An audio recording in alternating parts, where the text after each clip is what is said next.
Hey, brothers and sisters, welcome to day 9 as we journey through 21 days of prayer. Thank you for your faithfulness. And this morning, we're looking at the passage of Daniel chapter 6, verses 1 through 11. And just a beautiful passage. And you know, the life of Daniel is just so encouraging.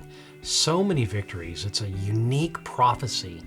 The book of Daniel, just amazing, dealing with messianic prophecies, the prophecies of Israel and what's going to be happening in their life.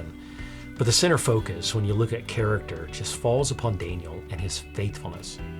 And as you know, in this passage of Scripture, you've got these guys, most of the Babylonians who were in leadership and administration. They hated Daniel. They hated the way that God used him, raised him up to the number 2 position ultimately. And they had envy and jealousy because he was moving so quickly and they couldn't figure it out. In all reality, it wasn't a secret. Daniel was living publicly his faith, and miracles were happening all around him.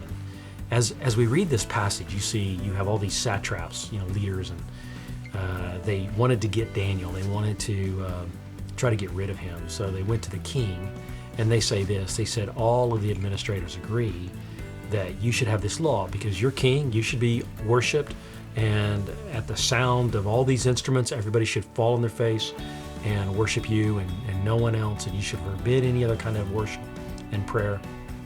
Of course, they lied. All of the administrators didn't agree because Daniel was an administrator, and they did it behind his back.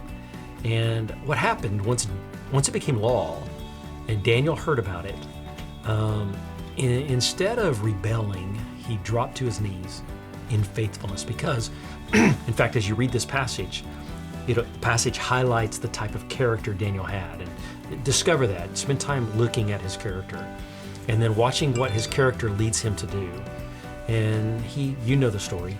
He opens up his windows and he bows down and he worships Yahweh God 3 times a day. And he lets his faith be known all around. And what a great season that we're in as a country, as a church, to let our faith known, to not be discouraged in any way, anyhow. The Scripture tells us, what can separate us from the love of God? Can famine? No. Can demons? No.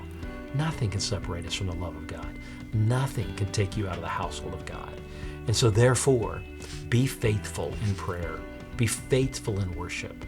And may God use this time, this devotional time in this passage of Daniel, just to cement decisions and commitments in your heart.